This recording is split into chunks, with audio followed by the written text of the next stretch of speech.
మీ పవన్ కృష్ణమూర్తి డిబేట్లో ఈరోజు మనం చర్చించుకోబోయేటువంటి అంశం హైడ్రా, దానివల్ల జరుగుతున్నటువంటి సంఘటనలు, పర్యవసానాలు, అటు ప్రభుత్వం, ఇటు ప్రతిపక్షాలు, ప్రజా సంఘాలు, ప్రజలు, సామాన్య ప్రజలు, ప్రతి ఒక్కళ్ళలో చర్చ జరుగుతున్నటువంటి అంశం రాష్ట్ర వ్యాప్తంగా ప్రస్తుతం హైడ్రా మీద జరుగుతోంది. నిన్న కాంగ్రెస్ పార్టీ వాళ్ళు ఒక వీడియో రిలీజ్ చేశారు. 1906 సంవత్సరంలో హైదరాబాద్ మూసీ నదికి వచ్చినటువంటి వరదకి ఎంతమంది చనిపోయారు ఏంటి అని. ఎస్, నిజంగానే అటువంటి సంఘటన జరగడం చాలా దురదృష్టకరం. అప్పుడు దాని తర్వాత మరి వచ్చినటువంటి ప్రభుత్వాలు ఏం చర్యలు తీసుకున్నాయి? ఈ ప్రభుత్వానికి కూడా ఇదే ప్రశ్న వస్తుంది. సో మూసీ నదీ పరివాహక ప్రాంతాల్లో ఉన్నటువంటి అక్రమ కట్టడాల్ని కూల్చివేయాలి అని చెప్పి హైడ్రా దూకుడుగా వ్యవహరిస్తోంది. దాంట్లో భాగంగా సర్వేలు చేస్తున్నారు. అయితే అక్కడ ఉన్నటువంటి సామాన్య ప్రజలు ఎవరైతే ఇల్లు నిర్మించుకుని ఉన్నారో వాళ్ళ నిరసన, పెట్రోల్ పోసి తగలబెట్టుకుంటామని, ఆత్మహత్య చేసుకుంటామని, ఆల్రెడీ కూకట్పల్లిలో ఒక మహిళ ఆత్మహత్య చేసుకుంటే దాన్ని ప్రభుత్వ హత్య కింద ప్రతిపక్ష బీఆర్ఎస్ వాళ్ళు విమర్శిస్తున్నారు. ఇక్కడ రాజకీయాలు దేంట్లోనైనా చేయొచ్చు. ఒక వ్యవస్థని ఏర్పాటు చేశాము, దాని యొక్క పనితీరు ఎలా ఉండబోతోంది, దానివల్ల వచ్చేటువంటి ఫలితం ఏంటి అనేది ప్రజలకి పూర్తి స్థాయిలో చెప్పడంలో, పూర్తి స్థాయిలో ప్రజలను ఒప్పించడంలో ప్రభుత్వం ఒక రకంగా కాస్త ఫెయిల్ అయినట్టే. ఒక పక్కన ఆక్రమణలన్నీ కూడా ఏ విధంగా కూలగొడుతున్నారు అనేది ప్రజలకు చెప్తున్నా కూడా దీనివల్ల సామాన్య ప్రజలకు మీకు ఇబ్బంది లేదు, కేవలం అక్రమాలు చేసినటువంటి వాళ్ళకి మాత్రమే దీనివల్ల ఇబ్బంది తప్పితే ఇంకోటి కాదు. అలాగే వరద ముంపు నుంచి నగరాన్ని మనం కాపాడుకోవాలని పూర్తి స్థాయిలో చెప్పడంలో ఒకంత మైనస్ ఉంది అని చెప్పాలి. అలాగే సామాన్యుల మాట ప్రభుత్వం వింటుందా అంటే కొన్ని చోట్ల వింటున్నట్టుగా కనిపిస్తోంది, కొన్ని చోట్ల వింటున్నట్టుగా కనిపించడం లేదు అని కూడా భిన్నమైనటువంటి అభిప్రాయాలు ప్రజల్లో ఉన్నాయి. సో అసలు ఈ హైడ్రా వల్ల ఇప్పుడు సామాన్యులు ఎవరైతే ఉన్నారో వాళ్ళు పడేటువంటి ఇబ్బందులకి ఎవరు బాధ్యత వహిస్తారు? ఆ కూల్చివేతలు జరిగితే మూసీ నది ప్రక్షాళన స్వాగతించదగినటువంటి అంశమే. ఈ ప్రభుత్వం నిర్ణయం తీసుకుంది, దానికి అడుగులు వేస్తోంది, నిజంగానే ప్రజలందరూ స్వాగతించాలి. అయితే దాని పర్యవసానాలు, ముందుగా వస్తున్నటువంటి ఇబ్బందులు, వీటిని తీర్చడంలో ప్రభుత్వం ఎంతవరకు సక్సెస్ అవుతోంది? సో హైడ్రా ద్వారా జాగ్రత్త ఎవరెవరికి చెప్పాలి అంటే హైడ్రాకి కూడా జాగ్రత్త చెప్పాలి. ఇదిగో మీ మీద ఎటువంటి మచ్చపడే అవకాశం ఉంది, పని మంచిదైనప్పటికీ మీరు చేసేది ఇలా ఫలితం ఇలా వెళ్తోంది కాబట్టి జాగ్రత్తగా ఉండండి అని. అలాగే ప్రభుత్వం కూడా ఇది కూల్చివేతల ప్రభుత్వం అన్న ముద్ర పడకుండా ఉండాలంటే నివారణ చర్యలు స్పష్టంగా తీసుకోవాలి, త్వరితగతిని తీసుకోవాలనే జాగ్రత్త వాళ్ళకి చెప్పాలి. సో ఇలా ఒక్కొక్కరికి చెప్పుకుంటూ ప్రజలకు కూడా ఎవరైతే ఈ అక్రమాలు చేసి, ఆక్రమణలు చేసి అక్కడ కట్టుకున్నారో వాళ్ళకి శిక్షలు ఉంటాయి, కూల్చివేతలు ఉంటాయి ఎలాగో. కానీ సామాన్యులు వాళ్ళ పక్షాన్ని నిలిచేది ఎవరు? ఇది ప్రధానంగా ఈ డిబేట్లో మనం చర్చించబోయేటువంటి అంశం. మనతోటి భారతీయ రాష్ట్ర సమితి అధికార ప్రతినిధి విజయ ఆర్య గారు ఉన్నారు స్టూడియోలో. అలాగే జూమ్ లైవ్లో మాజీ ఎమ్మెల్సీ దిలీప్ కుమార్ గారు కాంగ్రెస్ పార్టీ నుంచి, అలాగే ప్రముఖ అడ్వకేట్ బాల గారు కూడా మనతో అందుబాటులో ఉన్నారు. అందరికీ నమస్కారం అండి. దిలీప్ గారు, ఒక మచ్చ అయితే ప్రభుత్వం మీద పడిపోతోంది. హైడ్రా అనేది ప్రభుత్వ ఆస్తుల రక్షణకి, అలాగే ఏవైతే ఈ చెరువులు, కుంటలు, మూసీ నది పరివాహక ప్రాంతాల్లో ఉన్నటువంటి వీటన్నిటినీ కూడా కాపాడడం కోసమే ఏర్పాటు చేశాము. జివో నెంబర్ 99తో చేశారా, ఇంకో దాంతో చేశారా, మొత్తానికి చేశారు. ప్రయత్నం అయితే మంచిదే, కానీ ఫలితంలో మాత్రం తేడాలు కనిపిస్తున్నాయి. సామాన్య పేద ప్రజలు చాలా ఇబ్బందుల పాలవుతున్నారు దీనివల్ల. అలాగే సామాన్య ప్రజలు ముఖ్యంగా సొంత ఇంటిని కొనుక్కోవాలి అని ఎన్నో ఏళ్ళు కష్టపడి ఇళ్ళు కొనుక్కున్నటువంటి వాళ్ళకి ఇన్ఫర్మేషన్ లేదు. ఇది కబ్జా చేసినటువంటి స్థలమా, లేదు అంటే ఇది FTL పరిధిలో ఉందా అన్నటువంటిది వాళ్ళకి తెలియదు. అయినా సరే వాళ్ళు కూడా ఈరోజు కూల్చివేతల్లో ఇబ్బందులు పాలవుతున్నారు. ఆ వీడియోలు కూడా మనం చూస్తున్నాం. సో ప్రభుత్వం మీద మచ్చపడే అవకాశం ఉంది. సో దానికి మీ దగ్గర నుండి ఉన్నటువంటి చర్యలు ఏంటి? ఇది ఒక మ్యాసివ్ ప్రోగ్రామ్. 30 years నుంచి రకరకాల చెరువులని కబ్జా గురైన విషయం అందరికీ తెలిసిందే. ఇనిషియల్గా అన్ని పార్టీలు కూడా అపోజిషన్తో సహా ప్రతి వాళ్ళు స్వాగతించారు. కానీ ఎప్పుడైతే మీడియా ఈ మధ్యతరగతి, చిన్న వాళ్ళు, పేదవాళ్ళు, నది పారివాహక ప్రాంతాల్లో, చెరువు దీంట్లో సబ్మెర్జెన్స్ ఏరియాలో ఉన్నటువంటి హౌజెస్ను టచ్ చేస్తున్న సందర్భంలో కొద్దిగా ప్యానిక్ క్రియేట్ అన్నమాట వాస్తవం, అనుమానం లేదు. కానీ ఇక్కడున్న మూసీ ఏరియాలో మీరు చూసుంటారు, కొంతమందికి ఆల్రెడీ డబుల్ బెడ్రూమ్స్ అలాట్ చేస్తారు. వీళ్ళందరికీ కూడా డబుల్ బెడ్రూమ్స్ అలాట్ అవుతుంది, ఆల్టర్నేట్ క్రియేట్ అవుతుంది. కానీ ఒక ప్యానిక్ వచ్చింది. అది ఎందువల్ల అంటే ఇస్తారో ఇవ్వరో, తర్వాత ఇచ్చినాక కూడా కొంతమందికి వాళ్ళు తీసుకుంటున్నారు, పొజిషన్ లాక్ చేసుకుంటున్నారు, అది మళ్ళీ వచ్చి ఇక్కడ ధర్నాలు కూర్చుంటారు. ఎందుకంటే విపక్షాలు ఈ సిచ్యువేషన్ని అడ్వాంటేజ్ తీసుకునే ప్రయత్నం చేస్తున్నాయి. దానికి ఎవరైతే ఇట్లాంటి వాళ్ళు ఉన్నారో, మధ్యతరగతి వాళ్ళు, పేదవాళ్ళు, వాళ్ళ ఇల్లు పోతున్నాయో 100% ప్రభుత్వం కాంపెన్సేషన్ ఇస్తుంది, లేదా వాళ్ళకి డబుల్ బెడ్రూమ్ ఇస్తుంది. ఈ మెసేజ్ ఎందుకో కరెక్ట్గా కన్వే కావట్లేదు.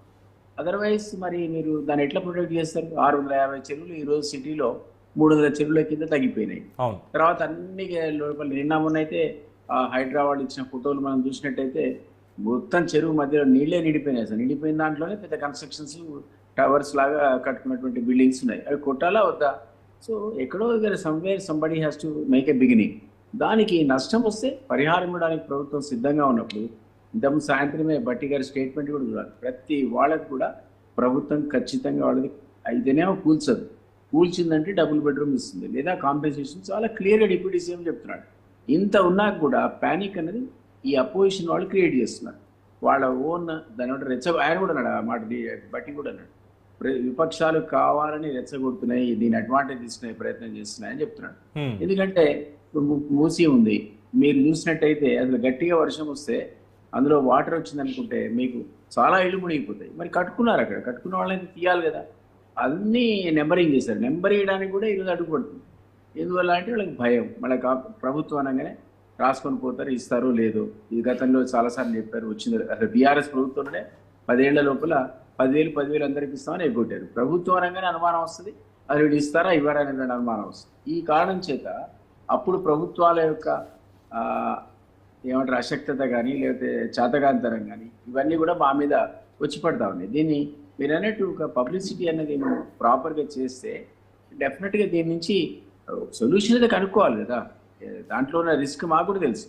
ఇది రిస్కీ పెద్ద ధైర్యవంతంగా చేసినట్టు చట్టం. మీరంటే చట్టబద్ధత ఒకవేళ లేకపోతే ఆర్డినెన్స్ ద్వారా చట్టం తీసుకొస్తారు, రేపొద్దున అసెంబ్లీ సమనైనాక అది అప్రూవ్ అవుతుంది, అప్పుడు కోర్టు లిటిగేషన్ తగ్గేటువంటి అవకాశం కూడా ఉంటుంది. దాన్ని చట్టబద్ధ కల్పించాల్సిన అవసరం ఉందని అందరూ చెప్తున్నారు కదా. సో మరి దీన్ని ఎక్కడ మీరు చెప్పండి, ఎక్కడ స్టాప్ చేయాలి, ఎక్కడ మొదలు పెట్టాలా, చేయాలా వద్దని మీరే చెప్పాలి. మరి అంటే ఇక్కడ ఒక పాయింట్ సార్, ఇది నేను రాజకీయ పరంగా నేను మాట్లాడదలుచుకోలేదు, కేవలం పేద ప్రజలు, సామాన్య ప్రజలు, మధ్యతరగతి ప్రజల తరఫునే నేను మాట్లాడదాం అనుకుంటున్నాను. అంటే డబుల్ బెడ్రూమ్ ఇల్లు ఇస్తానన్నారు, సంతోషం, ఈ మూసీ పరివాహక ప్రాంతాల్లో కట్టుకున్నటువంటి వాళ్ళకి. ఇవి కాకుండా కొన్ని చాలా పెద్ద పెద్ద బడా కన్స్ట్రక్షన్స్ కూడా నడుస్తున్నాయి. ఆల్రెడీ బ్యాంక్ లోన్లు తెచ్చుకొని కొన్ని 100 కోట్ల రూపాయలతోటి ఇవన్నీ చేస్తున్నాయి. బట్ వాటి జోలికి ఎక్కడా హైడ్రా వెళ్ళట్లేదు. అలాంటి చెరువులు కూడా ఉన్నాయి, అలాంటి దగ్గర ఈ కన్స్ట్రక్షన్స్ కూడా ఉన్నాయి, బట్ నోటీసులు కూడా వెళ్ళట్లేదు. కేవలం ఈ నోటీస్ ఇచ్చారు ఎవరికి? ఓవైసీ హాస్పిటల్స్కి సంబంధించి విద్యా సంస్థ చెరువులో ఉంది కాబట్టి విద్యా సంవత్సరం నష్టపోతుంది, ముందు వాళ్ళని ప్రత్యామ్నాయం చూసుకున్న తర్వాత మేము ఖచ్చితంగా కూల్చేస్తాం విద్యార్థుల సౌలభ్యం కోసం అని చెప్పారు. అక్కడ వరకు ఓకే, అది బాగానే ఉంది. బట్ మిగతా వాళ్ళ సంగతి ఏంటి? అండ్ రెండోది, సపోజ్ నేను ఎక్కడో ఊరి చివర ఒక విల్లా కొనుక్కున్నా, ఒక 2 కోట్లు పెట్టి కొనుక్కున్నాను నేను, అది అక్రమ స్థలం అని చెప్పి తర్వాత తేలింది. దానికి అప్రూవల్స్ ఇచ్చినటువంటి అధికారులు ఉన్నారు, మున్సిపల్ అడ్మినిస్ట్రేషన్ అంతా ఉండింది, ఎవరి హయాంలో జరిగింది అనేది పక్కన పెడితే ఇప్పుడు దాన్ని కూలగొట్టేస్తే అక్రమం అని చెప్పి లేదా 2 కోట్లు నేను నష్టపోతా. నాకు డబుల్ బెడ్రూమ్ ఇల్లు ఇస్తారు, బాగానే ఉంది, మరి నేను పెట్టుకున్న 2 కోట్లు ఏమవ్వాలి? మీరు బిల్లు వచ్చిన దాకా ఓపిక పట్టాలి. ఎందుకంటే కాంపెన్సేషన్ అనేది ప్రపోర్షనేట్ గా ఉంటుంది, కానీ దానికి మీరు 2 కోట్లు ఖర్చు పెడితే మీకు 10 లక్షలతో సరిపెట్టే కాంపెన్సేషన్ కోర్ట్స్ కూడా యాక్సెప్ట్ చేయవు. రేపో మాపో ఇవన్నీ కూడా కోర్టులో ఇవన్నీ కూడా రివ్యూ అవుతాయి. ఎవరు ఊరుకోరు, ప్రతి వాళ్ళు. మీరు కూడా రేపు పొద్దున అదే నష్టం జరిగితే కోర్టు తలుపు తడతారు. కాబట్టి ఆర్డినెన్స్లో ఒకసారి వచ్చిన తర్వాత మీకు చాలా క్లియర్గా వస్తుంది. ప్రాపర్టీ డ్యామేజ్ అయితే ఏ విధమైన కాంపెన్సేషన్ ఇవ్వబోతున్నారు, ఇంత డబుల్ బెడ్రూమ్తో సరిపెట్టుకోరు. మీరు ఇప్పుడు వేరియస్ కన్స్ట్రక్షన్స్కి ల్యాండ్ ప్రొక్యూర్మెంట్ అయితే మార్కెట్ వాల్యూ 4 times చేయాలని గైడ్ లైన్స్ ఉన్నాయి సుప్రీంకోర్టు. ఆ విధమైన గైడ్ లైన్సే ఉంటాయి. ఒకసారి ఆర్డినెన్స్ వచ్చి రూల్స్ ఫ్రేమ్ అయితే ఇట్లాంటివి ఎవరైతే లాస్ జరిగిన సందర్భంలో ఏమవుతాయో క్లియర్గా అర్థమవుతుంది. అదే పద్ధతిలో ఎవరైతే ఇట్లాంటి పర్మిషన్స్ ఇచ్చారో, తప్పుడు పర్మిషన్ ఇచ్చారో, వాళ్ళ మీద చర్యలు కూడా ఉంటాయి. కాకపోతే ఇవన్నిటి మీద ఇప్పుడు మేము పడ్డామనుకోండి, అసలు వేరే పని ఉంటుంది. ఆఫీసర్లు రిటైర్ అయిన వాడిని లేకపోతే చనిపోయిన వాడిని వీళ్ళందరికీ నోటీసులు ఇచ్చుకుంటూ హైడ్రా పక్కకు పెట్టేసి అసలు పని ఈ కోర్టుల చుట్టూ తిరిగే కార్యక్రమం, లేకపోతే కాంపెన్సేషన్ కోసమో లేదా అధికారులను సస్పెండ్ చేసే డిసిప్లినరీ కేసుల చుట్టూ తిరగాల్సి వస్తుంది. డిసిప్లినరీ యాక్షన్ అనేది 100% జరగాలి కదా సార్? జరగాలి, but that is not the objective కదా. దాంట్లో భాగంగా అదనపు సిబ్బంది ఇస్తారు, ఆ డిపార్ట్మెంట్స్ వేరే ఉంటాయి, ఈ కార్యక్రమాలు వేరే ఉంటాయి. ఇవన్నీ కూడా సైమల్టేనియస్గా చేయాల్సిన పరిస్థితి. మీరు ఎవరో ఎప్పుడో 30 ఏళ్ల కింద పర్మిషన్ ఇచ్చిన పట్టుకొచ్చి, రిటైర్ అయిన పట్టుకొచ్చి ఈరోజు మీరు పని ఇష్యూ చేయలేరు. సో కట్ ఆఫ్ ఒకటి పెట్టుకోవాలి. సో ఏ ట్యాక్స్ మేము రిస్టోర్ చేయదలుచుకున్నాం, ఏ లిమిట్కి పోదలుచుకున్నాం, అది ఇవాళ బట్టి స్టేట్మెంట్ కూడా ఉన్నట్టుంది. ఎక్కడి వరకు మేము పోతామనేటువంటి దాన్ని ఏ లిమిట్ వరకు మేము గిరి తీసుకున్నాము, పరిధి పెట్టుకున్నాం అనే విషయం బట్టి చాలా డిప్యూటీ సీఎం చాలా క్లియర్గా చెప్పాడు. కాబట్టి ఒకసారి మీరు వెయిట్ చేస్తే దాంట్లోంచి మీకు గైడ్ లైన్స్ ఏమొస్తున్నాయి, తర్వాత చట్టం ఏ విధంగా రాబోతుంది, దానికి ఉన్నటువంటి రేపు పొద్దున లిమిటేషన్స్ ఏంటి, ఎవరెవరికి నోటీస్ ఇస్తారు, చాలా క్లారిటీ వస్తుంది. ఒకసారి ఆర్డినెన్స్ వచ్చి రూల్స్ ఫ్రేమ్ అయినాక మీకు అందులో చాలా స్పష్టత వస్తుంది. కాబట్టి కొద్దిగా వెయిట్ చేయాలి. ఎక్కువ రోజులు కూడా పట్టదు. నాకు తెలిసి ఆర్డినెన్స్ ఎప్పుడు వస్తుందంటే అసెంబ్లీ సెషన్లో లేనప్పుడు ఇట్లాంటి చట్టాలను ఆర్డినెన్స్ ద్వారా తీసుకొస్తారు. అది 6 months లోపల అసెంబ్లీ ద్వారా దాన్ని మళ్ళీ రాటిఫై చేసుకోవాల్సి వస్తుంది. అప్పుడు చర్చ కూడా వస్తుంది. విపక్షాలు కొన్ని సూచనలు చేస్తే దాన్ని మార్చుకోవాల్సిన అవసరం కూడా వస్తుంది. ఇవన్నీ జరుగుతాయి. ఒక ఆబ్జెక్టివ్ ఈ కార్యక్రమాలు మొదలైనాక ఇది కొద్దిగా ఓపిక పడతాయి. It's massive operation. ఈ మ్యాసివ్ 100% అగ్రీ సార్.